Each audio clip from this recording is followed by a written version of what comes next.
Hi all, it's Lee from Pro Street Development. Just going to give you a quick run around the new project that we're about to undertake. It's an Austin 7, 1936 Austin 7 Ruby.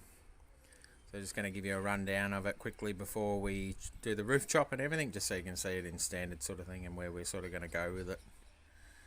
So we will be looking to build this car as a bit of a business venture of where we're going to push the business and head it next. In doing this as a kit, so we will be doing the car as a mould as well, a full fabricated chassis, and trying to reproduce them basically. Give you a quick walk around just so you can roughly see.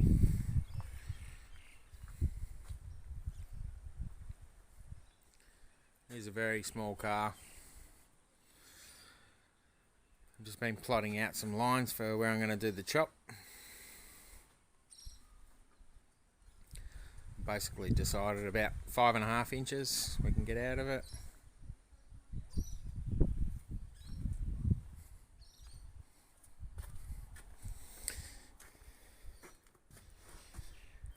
we're going to be doing our first chop, coming along.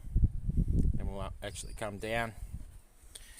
Just going to keep it underneath, just underneath this body line to the lower side of this tape.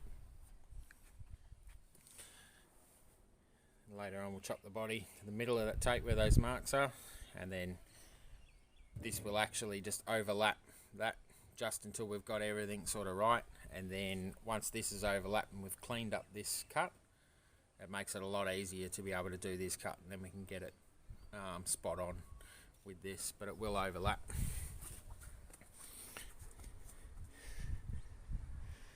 So we're going to take out from there to the bottom side of that tape. There's a lot of thought that goes into the chops before you do them. It's not as simple as just chopping a roof and pulling it down. Make sure you do think them through before you do it. I've squared this from this lower point to this top point, just so I know when it does drop, it will drop square on there. Sometimes you want to be careful not to cut it back at the low spot and you're cutting it at a high spot here, otherwise then you've got to stretch and move the panel.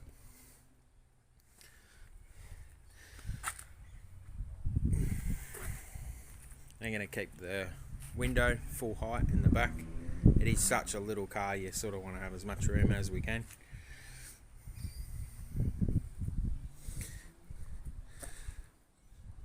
This pillar is going to be quite easy. We're just taking it out. And then on the front pillar here, once we've actually taken that out, there'll be about an inch. It's pretty much bang on an inch, about 25mm worth of offset here in the pillar. So most people would sort of pie cut the roof, stretch the roof there, and then that involves doing your door jamb, everything like that, the door frame, sorry, extending your door frame and everything. I'm not actually going to do that this way. Once I've actually done this chop, I'm actually going to move the whole cowl back an inch. I'm actually going to shorten up the door skin itself. I don't know if you can see, I've put a mark on there. It'll be about an inch, so you won't actually see it. It'll actually put the two pillars in proportion, because one is actually a lot fatter than the other one. And the edges of the door, it is a 36 model thing and it's lived its life outside. The body is really good, but this lip's quite rusty, so it actually gives me new metal to work with.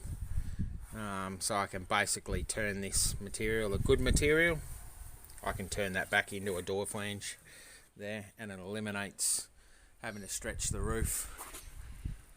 Another reason I don't want to stretch the roof, I want to keep all these moulds good and new, just as they are. Don't want to change any of the roof moulds. Once you start having to section the roof and pull the roof forward towards the pillar, you start coming into a lot of other things that you've got to modify. And then the way I can do it too, it's just a simple changing the door frame. Once I pull this up, it'll come back automatically anyway. Take that off. I don't have to change any of this door frame shape. It'll be all good.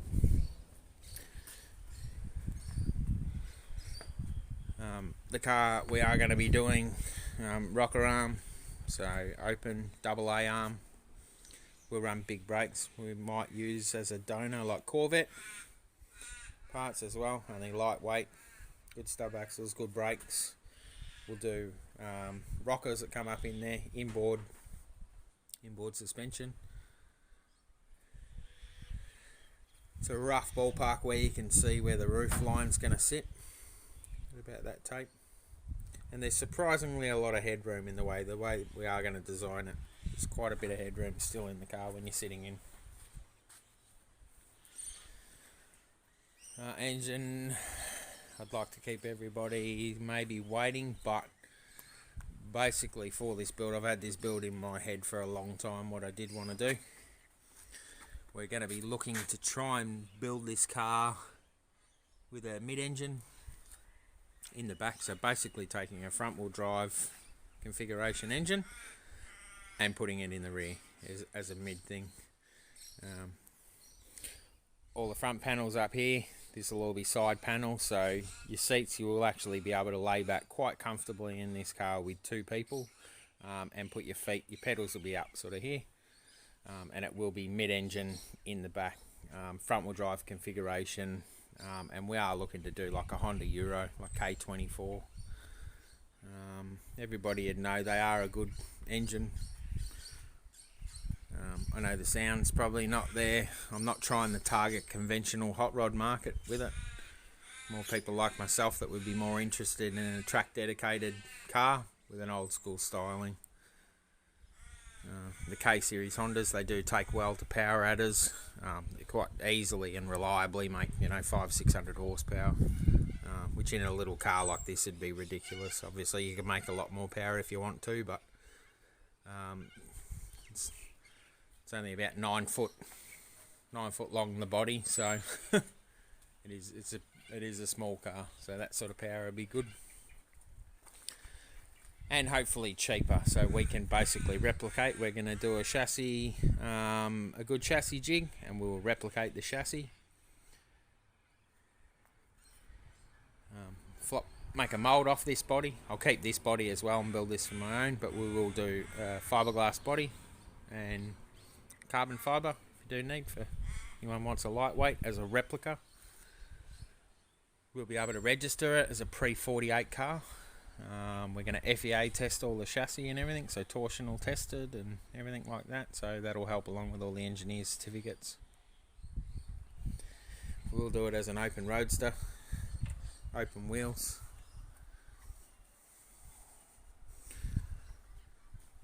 I just thought I'll do this video just before we do the chop, just so you can see what it's like now. And should be able to chop the roof and have that done within a day, no dramas. It's a pretty small car, so if anybody's got any suggestions of what they would think would be a good engine and driveline that would be mid-mounted, more than happy to accept comments. I hope you enjoy it. I'm pretty excited to do it. Some people will say hurry up and finish your Ultima. I will get there, don't worry. It's just this is something else that I'm looking at for a business side of it, what we sort of want to get into. So alright, enjoy, and subscribe and like the channel. I know this is going to be basically our first video on there, so hopefully everyone will be pretty keen to watch the progress on it. So click subscribe and we'll keep you up to date with the build. Thanks for watching.